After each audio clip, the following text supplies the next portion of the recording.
कहीं आपके वज़न बढ़ने की वजह थायराइड तो नहीं? जी हाँ, ज़रूर, ये आपने चेक कर लेना चाहिए, क्योंकि थायराइड में अक्सर वज़न बढ़ जाता है। कुछ-कुछ केसेस में वज़न कम भी होता है, तो चलिए जान लेते हैं कि थायराइड की वजह से हमारे वज़न में डिफ़रेंस क्यों आता है।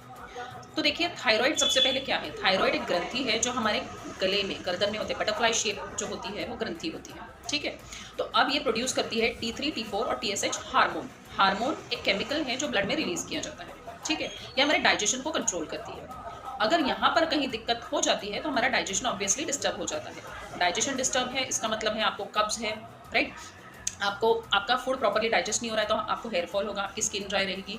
ये सब लक्षण होते हैं हाइपोथायरॉयडिज्म के। अब हाइपो मीन्स व्हाट? यानी थायराइड हार्मोन की कमी।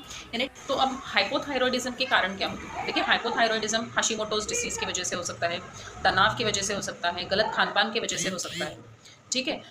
थायरॉयडिज्म के कारण होते हैं ग्रेव्स डिसीज़। ग्रेव्स डिसीज़ ये एक बीमारी है, ज़्यादा आयोडीन खाना, इन शॉर्ट ज़्यादा नमक खाना, जो लोग ऊपर से थाली में नमक लेते हैं, उन्हें हाइपरथायरॉयडिज्म के चांसेस रहते हैं। Then thyroid tumour. Thyroid tumour का मतलब है कि गांठ, अगर थायराइड में गांठ होती है, तो ये कारण होते हैं हाइपरथायरॉयडिज्म के। तो लक्षण जैसे हमने डिस्कस कर लिया, मोस्टली हाइपोथायरॉयडिज्म में वज़न बढ़ता है, ठीक है? कब्ज़ रहता है, स्किन ड्राई रहती है, हेयर फॉल होता है, और बेचैनी रहती है। हाइपरथायरॉयडिज्म में भी बेचैनी रहती है, पर यहाँ पर वज़न कम होता है, यहाँ पर खाना ठीक से डाइजेस्ट नहीं होता है, इसके लिए वज़न कम होता है।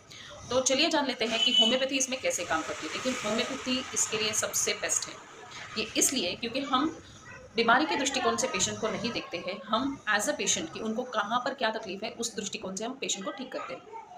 तो डाइट हमें हाइपोथायरॉयडिज्म में कैसा लेना चाहिए? देखिए हाइपोथायरॉयडिज्म में हमें सीड्स खाने चाहिए, हमने दालें खानी चाहिए, हमने अवॉइड क्या करना है? सोयाबीन। सोयाबीन किसी भी प्रकार से, सोयाबीन का तेल हो, ये आपने अवॉइड करना है।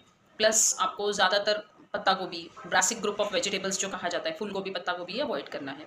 हाइपरथायरॉयडिज्म में आपको नमक का जो आयोडीन का प्रमाण है, वो कम होना चाहिए आपके नमक में। तो आप सेंधव नमक का इस्तेमाल कर सकते हैं। आपको एक बैलेंस रखना है, कभी आप व्हाइट सॉल्ट यूज़ कर सकते हैं, कभी रॉक सॉल्ट यूज़ कर सकते हैं। तो ये अगर आप केयर लेंगे तो डेफ़िनेटली आपका थायराइड क्योर हो जाएगा। थायराइड उम्र भर रहने वाली बीमारी बिल्कुल भी नहीं है। ये जो है ये गलत फैलाई हुई बात है कि थायराइड आपको उम्र भर रहेगा, ऐसा कुछ नहीं है। थायराइड ग्रंथि आपको उम्र भर रहेगी, पर थायराइड की बीमारी बिल्कुल भी आपको उम्र भर नहीं रहेगी। उससे आप छुटकारा पा सकते हैं, उससे आप निजात पा सकते हैं। तो आप फॉलो करें मुझे, मैं आपको प्रॉपर ट्रीटमेंट एडवाइस करूँगी।